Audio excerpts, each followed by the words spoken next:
Hacker Across America for June 22nd, 2013. I'm Darren Kitchen. Actually, that's not Darren Kitchen. I'm Darren. This is.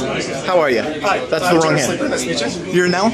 Jared Slipper. Jared, what's up, dude? And so we're here at the Crashspace Hackerspace in Los Angeles. I just finished my talk on internet freedom, and what?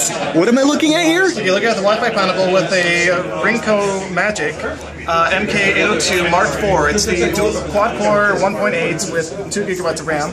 We fixed the overheating issue. It's perfect. Anker 10,000 battery pack with 2 USBs. 10,000 milliamp hours. Right? I really love this because the Planet Pole just plugs right into it. It's just the normal cord, that adapter, is the actual cord itself that plugs into the Wi-Fi battery. It can also switch from 12 volts to 9 volts. This is a Jed Chick. It's a what now? Who makes this? GECHIC. And it's a cheap and works.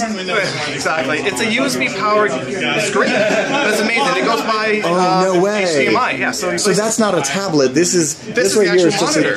Oh, dude. So this is like a display link. Exactly. I get about 5 hours off of this. Wow. So basically, everything powered up 5 hours. But if I just cut off, configure the Wi-Fi compatible, leave it on the bookshelf, everything fits nicely into a enclosure binder.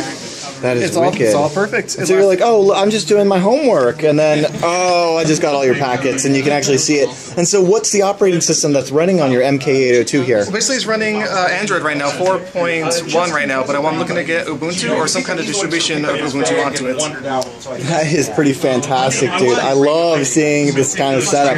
Man, you're gonna love what we've got going on at DEF CON. Dude, thank you for showing this to me. No worries, thank you for your time. Do you have a blog where you publish any of this, or do you tweet? I don't tweet, I'm sorry. No, don't be sorry. I'm That's very awesome. introverted. Yeah, I'm a hacker too. Cheers. Thank you.